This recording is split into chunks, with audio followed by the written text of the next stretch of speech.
की अपडेट सामने आई है। देखिए, कड़ी मशक्कत के बाद उदय के शव को बाहर निकाल लिया गया है। वहीं दूसरे व्यक्ति के शव को निकालने का प्रयास लगातार जारी है। बड़ी खबर है, आपको बता रहे हैं। इस बीच मजदूरी करते समय खान ढह गई और जिसमें 2 मजदूर दब गए। कड़ी मशक्कत के दरमियान एक मजदूर को तो बाहर निकाल लिया गया, लेकिन उसकी मौत हो गई थी। उसके शव को बाहर निकाला गया, लेकिन दूसरे व्यक्ति के शव को लगातार निकालने की कोशिश की जा रही है। तस्वीरें आपके सामने हैं भीलवाड़ा से। ये बड़ी खबर, पुलिस जाब्ता वहां मौजूद है, आप देख सकते हैं। जेसीबी वहां पर मौजूद है। खान ढहने की वजह से ये बड़ा हादसा हो गया और 2 मजदूर जो उस समय काम कर रहे थे वो उसकी चपेट में आ गए, जिसमें से दोनों की मौत हो गई। एक के शव को तो बाहर निकाल लिया, लेकिन दूसरे मजदूर के शव को बाहर लगातार निकालने की कोशिश की जा रही है।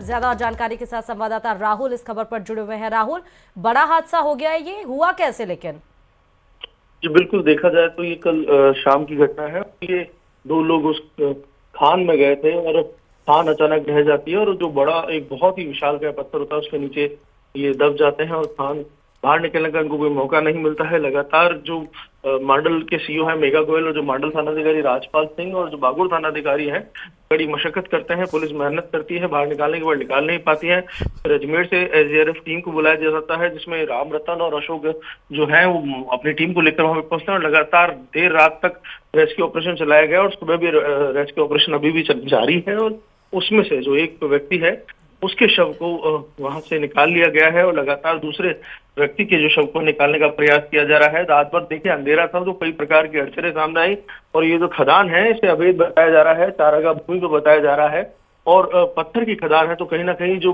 टीमें हैं उनको बड़ी मशक्कत करनी पड़ रही है और पर फिर भी लगातार टीमें इस पे काम कर रही है और एक शव को भी बाहर निकाल लिया गया है और दूसरे शव की तलाश जारी है। जी, ये बीती रात किस समय की घटना है, ये जरा राहुल बताइए। और कितने मजदूर काम भी कर रहे थे उस दरमियान जब हादसा हुआ?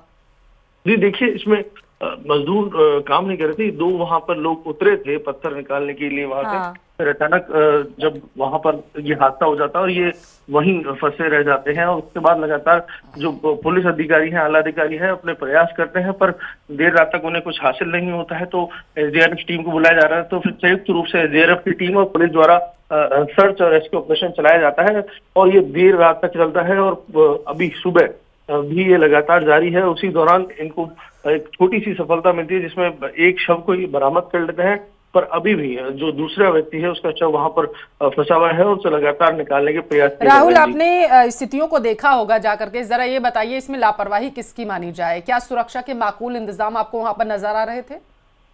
देखिए, ये चारागाह भूमि पर बनी हुई खदान है तो कहीं ना कहीं इसे अवैध बताया जा रहा है।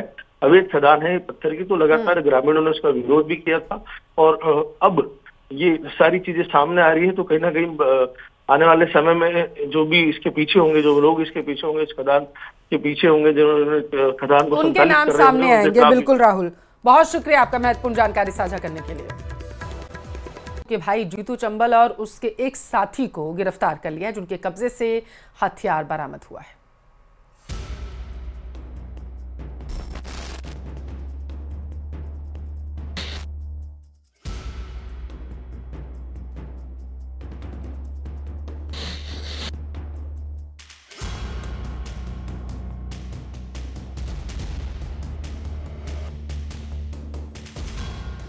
AK-47 से कट्टों तक चंबल गैंग का किला ध्वस्त। एजीटीएफ की कार्रवाई, जीतू चंबल की धरपकड़। आनंदपाल गैंग से कनेक्शन, भाई सोनू की बड़ी टेंशन। राजस्थान टू हरियाणा, हथियारों का फैला जाल। चंबल, ये वो नाम है जिसका जिक्र आते ही आंखों के सामने डाकुओं की तस्वीर तैरने लगती है। 3 राज्यों की सीमाओं में सैकड़ों मील के दायरे में फैला ये वो बीहड़ है जिसके दामन में जुर्म की दुनिया के नामालूम कितने ही खूनी किस्से दफन हैं। इन्हीं बीहड़ों में राजस्थान पुलिस मुख्यालय की एंटी गैंगस्टर्स टास्क फोर्स ने धौलपुर में अवैध हथियारों के खिलाफ बड़ी कार्रवाई को अंजाम दिया है। 2 कुख्यात बदमाश जितेंद्र उर्फ जीतू चंबल और तेज ठाकुर को गिरफ्तार किया गया। इनके पास से AK-47 राइफल, उसकी मैगजीन और 34 जिंदा कारतूस बरामद किए गए हैं।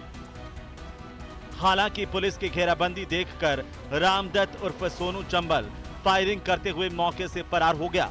सोनू पर उत्तर प्रदेश, हरियाणा और राजस्थान में 35 से ज्यादा संगीन मामले दर्ज हैं, जिनमें हत्या, फिरौती के लिए अपहरण, डकैती, पुलिस पर हमला और हथियारों की तस्करी शामिल है। इतना ही नहीं, सोनू, जीतू और शिवदत्त आनंदपाल गैंग से जुड़े हैं। इस गैंग ने धौलपुर के बेहड़ों में आतंक मचा रखा था।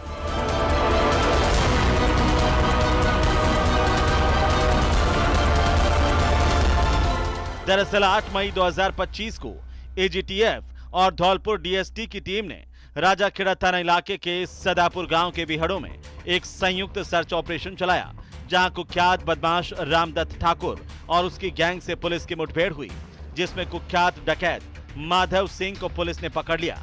हालांकि रामदत्त उर्फ सोनू चंबल अपने अन्य साथियों और अत्याधुनिक हथियारों के साथ मौके से फरार होने में कामयाब रहा था।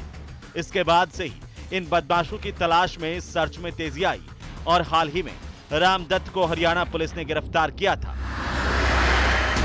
रामदत्त की गिरफ्तारी के बाद इस पूरी गैंग की कमान उसका छोटा भाई जितेंद्र उर्फ जीतू चंबल संभाल रहा था। ऐसे में उसकी गिरफ्तारी राजस्थान पुलिस के लिए एक बड़ी चुनौती बनी हुई थी। फिलहाल इस सफल अभियान से राजस्थान में संगठित अपराध और अवैध हथियारों की तस्करी पर एक बार फिर बड़ी चोट पड़ी है। पुलिस अधिकारियों का कहना है कि गैंगस्टर्स और उसके सहयोगियों के खिलाफ यह अभियान आगे भी जारी रहेगा। Bureau report, news 18 Rajasthan.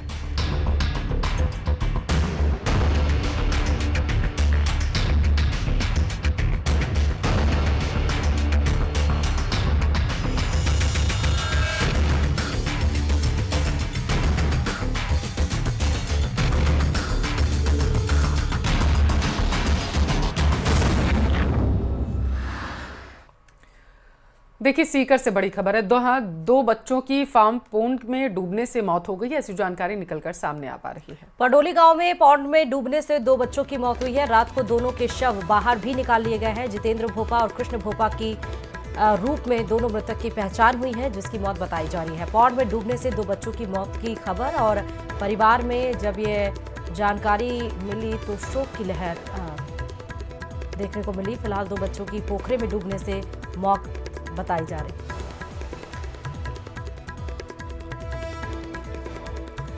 देखिए, बताया जा रहा था कि परिजनों का इस वक्त रो रो कर बुरा हाल है, और जो जानकारी सामने निकल कर आई है कि ये 2 बच्चे थे जिनकी पोखर में डूबने से मौत हो गई है, और इसके बाद से पूरे गांव में मातम पसरा हुआ है। हालांकि पोखर के पास ये बच्चे क्या करने गए थे, अपडेट आना बाकी है।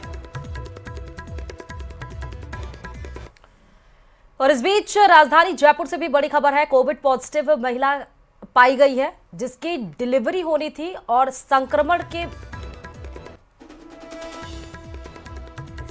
के बीच एक महिला थी जिसकी डिलीवरी होनी थी, और लेकिन उसी बीच उसका जब टेस्ट हुआ तो वो कोविड पॉजिटिव पाई गई। प्रसूता, नवजात दोनों स्वस्थ बताए जाते। देखिए, कोरोना लगातार बढ़ता ही जा रहा है, अपने पैर पसार रहा है, और इस सब के बीच डॉक्टर्स की तरफ से लगातार ये कहा जा रहा है कि अपने आप को सुरक्षित रखें, स्वस्थ रहें। हालांकि इस सब के बीच सबसे ज़्यादा समस्या जो है प्रेग्नेंट लेडीज़ के लिए सामने निकल कर आ रही है, क्योंकि डॉक्टर्स ने कहा है कि अगर महिला कोविड पॉजिटिव पाई जाती है तो डिलीवरी में समस्याएं आ सकती हैं। श्रीगंगानगर में दूसरे दिन भी कृषि मंत्री डॉक्टर किरोड़ीलाल मीणा का एक्शन देखने को मिला है। दूसरे दिन उन्होंने रिको इंडस्ट्रियल एरिया स्थित श्रीराम सीड्स, अग्रसेन नगर स्थित संगम सीड्स और सूरतगढ़ बाईपास स्थित अमूल सीड्स का औचक निरीक्षण किया। इस दरमियान तमाम खामियां देखने को मिली और कड़ा संदेश भी दिया गया। देखिए रिपोर्ट। किरोड़ीलाल मीणा का ऑपरेशन शुद्धिकरण जारी। दूसरे दिन भी जारी रहा मंत्री किरोड़ी का एक्शन। बीज गोदामों और फैक्ट्रियों पर बोला धावा।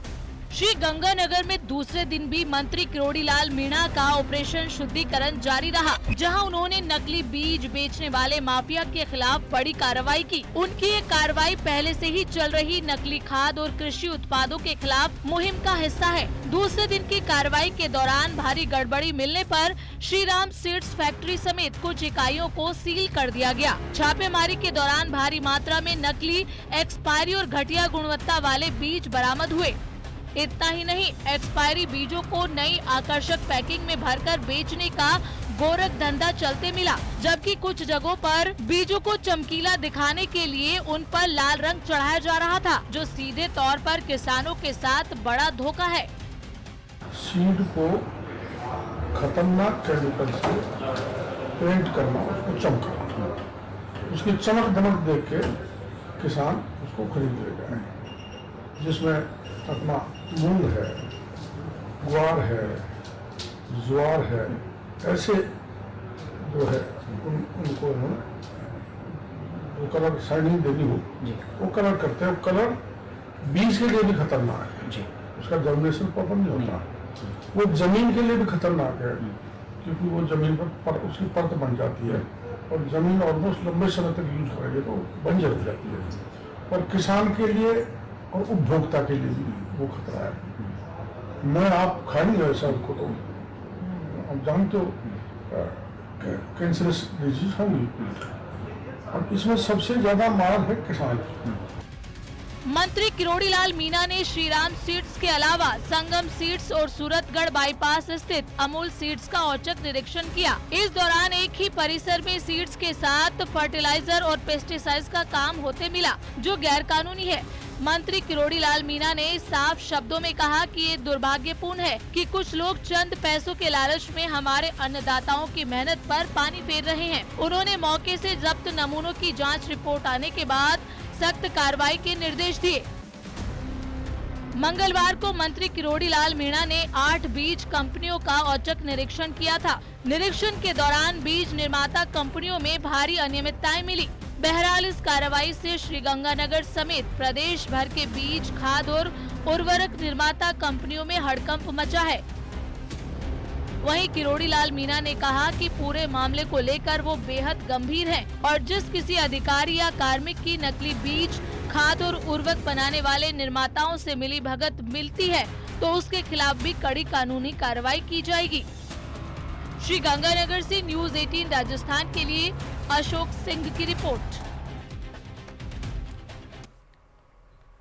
भीलवाड़ा, पाटन, भरतपुर के दौरे पर भी मुख्यमंत्री भजनलाल शर्मा रहेंगे। सुबह 8 बजे जमारामगढ़ के लिए रवाना होंगे सीएम। देखिए, जमारामगढ़ में वृक्षारोपण कार्यक्रम है जिसमें वो शिरकत करते हुए नजर आएंगे और वंदे गंगा जल संरक्षण अभियान और श्रमदान कार्यक्रम का भी सूबे के मुखिया शुभारंभ करेंगे। इसके बाद लगभग बताया जा रहा है 11:30 बजे के आसपास आरआईसी में राज्य स्तरीय कार्यक्रम है, उसमें शिरकत करेंगे और 2 बजे काली सिंध चंबल परियोजना के एक्वाडक्ट का हवाई निरीक्षण करते हुए नजर आएंगे सीएम भजनलाल शर्मा। और दोपहर 2:35 पर केशवरायपाटन बूंदी जाने का उनका कार्यक्रम प्रस्तावित है। देखिए, आज का पूरा कार्यक्रम क्या रहने वाला है सीएम भजनलाल शर्मा का, इसको लेकर के जानकारी निकलकर सामने आई है, वो हम आपको बता रहे हैं। 2 बजे काली सिंध परियोजना के एक्वाडक्ट का निरीक्षण करते हुए सीएम भजनलाल शर्मा नजर आएंगे और 2:35 पर केशवरायपाटन बूंदी जाने का उनका कार्यक्रम बताया जा रहा है। ज्यादा जानकारी के साथ संवाददाता रोशन खबर पर जुड़े हुए हैं।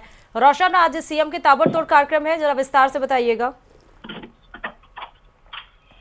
जी बिल्कुल, देखिए, मुख्यमंत्री भजनलाल शर्मा के आज कहा जा सकता है कि जो ताबड़तोड़ कार्यक्रम रहने वाले हैं। सबसे पहले मुख्यमंत्री भजनलाल शर्मा अभी सुबह जमारामगढ़ जाएंगे, जहां पर कहा जा सकता है कि विश्व पर्यावरण दिवस के मौके के ऊपर जो प्लांटेशन है वो यहाँ पर करेंगे। फिर इसके बाद में उनका कहा जा सकता है कि जमारामगढ़ जो डैम है उसके पास में स्थित जो मंदिर है उस मंदिर पर वो कहा जा सकता है कि पूजन करेंगे। इसके बाद में बताया जा रहा है कि जो वृक्षारोपण का जो कार्यक्रम है उसमें शिरकत करेंगे, जिसके बाद में आरआईसी जयपुर स्थित जो राजस्थान इंटरनेशनल सेंटर है यहाँ पर कहा जा सकता है कि राज्य स्तरीय कार्यक्रम है पर्यावरण दिवस को लेकर, इसमें शिरकत करेंगे। जिसके बाद में मुख्यमंत्री भजनलाल शर्मा जयपुर एयरपोर्ट से केशवराय जो पाटन है इसके लिए रवाना होंगे। इस बीच में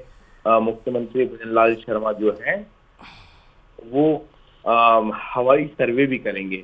देखिए, जिस तरीके से कहा जा सकता है कि ईसरदा बांध जो संशोधित पार्वती काली सिंध चंबल परियोजना है तो पर बनाया गया है ईसरदा बांध, उसका मुख्यमंत्री भजनलाल शर्मा हवाई सर्वे करेंगे। इसके बाद में करीब 2:50 45 मिनट के ऊपर कहा जा सकता है कि जो बूंदी जिले के अंदर केसराई पाटन है, यहाँ पर जल स्वावलंबन अभियान 2.01 की जो है वो शुरुआत करेंगे, शिलान्यास वहां पर करेंगे। ठीक है रोशन, आप नजर बनाए रखिएगा। फिलहाल के लिए बहुत शुक्रिया महत्वपूर्ण जानकारी साझा करने के लिए।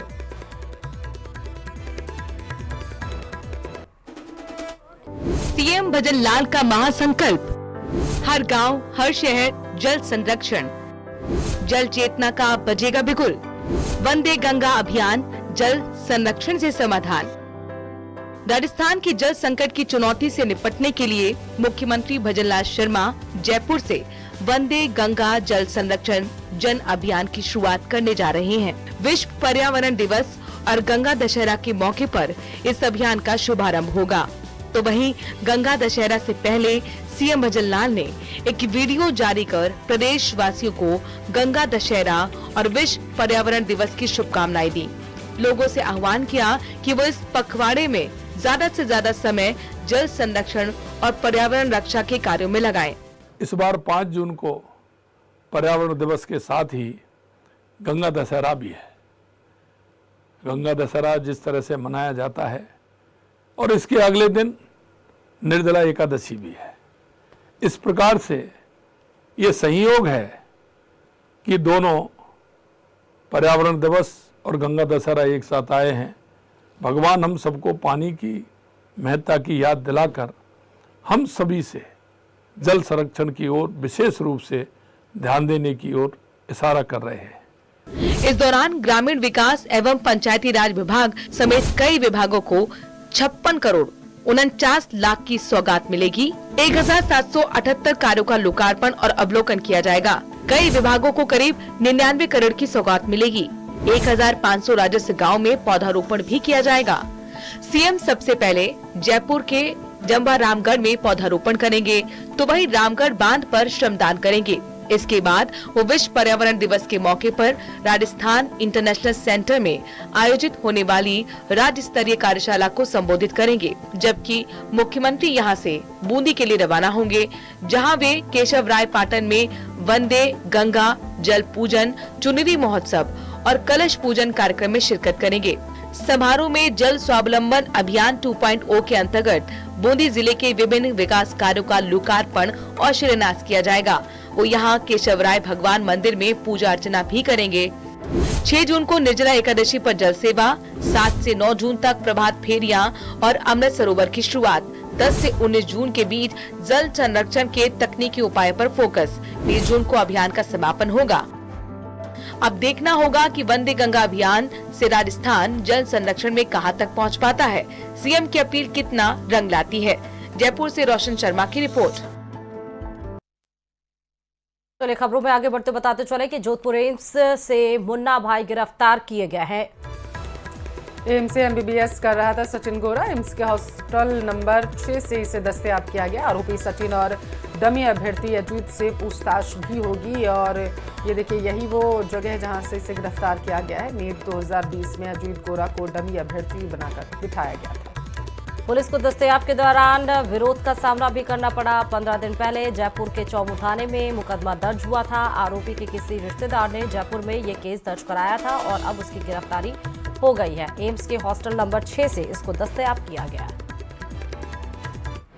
मामला तो जयपुर चौमू से सहायक पुलिस आयुक्त अशोक चौहान साहब का एक रिक्विजिशन लेटर आया था, जिसमें उनके पास में जो अनुसंधान में प्रकरण संख्या 118/25 में अनुसंधान में किसी सचिन गोरा नाम के व्यक्ति जो कि एम्स में अभी एमबीबीएस कर रहे हैं, उनसे उनको किसी प्रकरण में अनुसंधान करना है, तो उसको दस्तयाबी के लिए एक रिक्विजिशन लेटर था।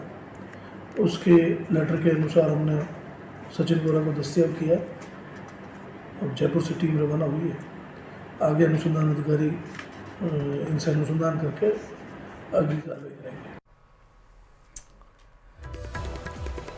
तो आरोपी सचिन को गिरफ्तार दस्तयाब किया गया है। नीट 2020 की परीक्षा में डमी अभ्यर्थी के तौर पर इसने एग्जाम दिया था। बीकानेर के खाजूवाला से खबर है, जहां सड़क हादसे में एक व्यक्ति की मौत हो